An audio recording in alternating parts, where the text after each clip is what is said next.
नमस्कार साथियों, मैं डॉक्टर मुकेश गर्ग। जरा सोचिए में आपका हार्दिक स्वागत है। साथियों, बरेली में आई लव मौलाना के बैनर लेकर जिस तरीके से मौलाना तौकीर रजा ने वहाँ पर भीड़ को जो जुमे की नमाज़ पढ़ने के लिए आ रही थी उसको भड़काया और भड़काकर उनसे धरना देने के लिए, प्रदर्शन करने के लिए और प्रदर्शन को हिंसक भी कर देने के लिए जो उन्होंने कहा, ये घटना उसी तरह जैसे लद्दाख में जैन जी को जो है भड़काया था सोनम वांगचुक ने, उसी तरीके की एक दूसरी घटना है ये।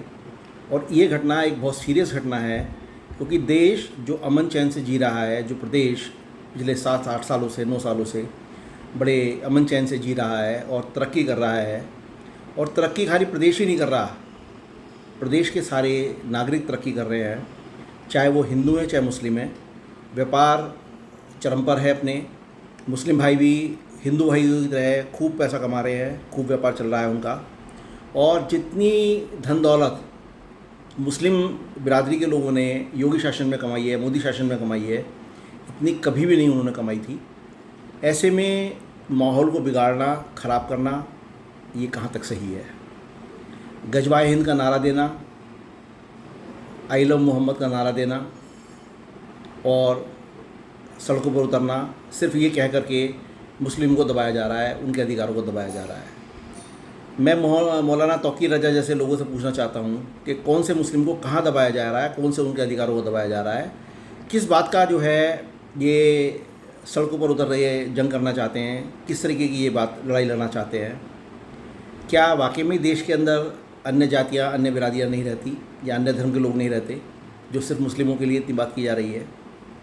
शायद जो एजेंडा विदेश से चल के आया है, जिस एजेंडे को हम कहते हैं कि ये डीप स्टेट है अमेरिका की, CIA द्वारा संचालित है, शायद ये बात यहाँ भी फिट होती है कि अमन चैन से रहने मत दो, देश के नागरिकों को डिस्टर्ब करो, दंगे कराओ, फसाद कराओ। ऐसा ही लद्दाख में किया गया और ऐसा ही बरेली में करने का प्रयास किया गया।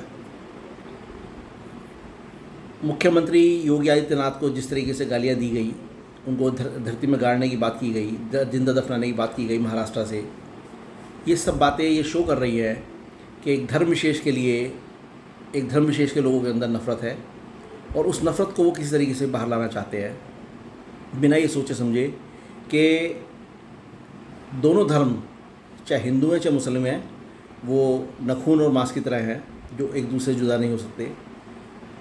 हिंदू मुसलमान के काम आता है, मुसलमान हिंदू के काम आता है।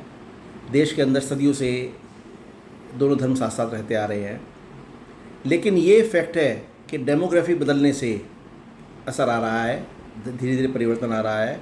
और गजवाए हिंद की जो बात का जो नारा लगाया जा रहा है, वो ऐसे नहीं लगाया जा रहा जिस तरीके से दुनिया के अंदर 57 देश देखते देखते मुस्लिम देश बन गए, उसी तरीके से भारत के लिए भी प्लान हो सकता है। साथियों, मैं अपने मुस्लिम भाइयों से पूछना चाहता हूँ कि किस तरीके से मुस्लिम देश बनने के बाद वो लोग स्वतंत्र हुए, किस तरीके से वो खुशहाल हुए, ये बताएं। क्योंकि भारत जिसके अंदर धर्मनिरपेक्षता है, जिसके अंदर सभी धर्मों को बराबर सम्मान दिया जाता है, जिसके अंदर एक दूसरे के साथ मिलकर सौहार्द के साथ काम किया जाता है, वहाँ मुस्लिम जितनी तरक्की कर रहे हैं शायद विश्व के किसी देश के अंदर वो कर पा रहे हों, ऐसा मेरा मानना है। साथियों, ये समस्या एक ऐसी समस्या है धर्म वाली कि इसको आसानी से ख़त्म नहीं किया जा सकता। डेमोग्राफी चेंज करना वो बड़ा आसान हो गया है, एक पर्टिकुलर जगह पे एक धर्म के लोग जो हैं अपना जमावड़ा बनाते चले जाते हैं और वहाँ का भौगोलिक इतिहास पूरा बदल देते हैं। वो ऐसा करके कहीं ना कहीं लगता भी है कि गजवाए हिंद का प्रयास किया जा रहा है। और जिस तरीके से ये बरेली में घटना हुई, आई लव मोहम्मद लिखना कोई बुरा नहीं है, मैं इसको बुरा नहीं मानता, अपने धर्म के लिए लिख सकते हैं। लेकिन भैया ये जो बुरा सिर्फ वहाँ तक है कि यदि सिर्फ आप उसका बैनर पोस्टर लगाकर उसका आंदोलन करते हैं और सड़कों पर धरना देते हैं, ये वहाँ तक बुरा है। यदि आप अपने प्रतिष्ठान पे भी लिख कर लगाएंगे कि आई लव मोहम्मद, तब आपको पता लगेगा कि इस नारे का आपको क्या फ़ायदा मिलने वाला है। साथियों, देश के अंदर एक अमन चैन की स्थिति है, पिछले 11 वर्षों से केंद्र में और पिछले 9 वर्षों से 8.5 वर्षों से जो है उत्तर प्रदेश के अंदर भरपूर शांति है। दोनों राज्य भी और देश भी बहुत तरक्की कर रहे हैं। जीडीपी बहुत तेज़ी से बढ़ रही है। ऐसे में माहौल को ख़राब करने से देश की अर्थव्यवस्था ही नहीं बिगड़ेगी बल्कि सब कुछ बदल जाएगा। ज़रा सोचिए। साथियों, यदि मेरे विचार आपको उचित लगें तो कृपया मेरे चैनल को लाइक कीजिए, शेयर कीजिए और सब्सक्राइब कीजिए। धन्यवाद।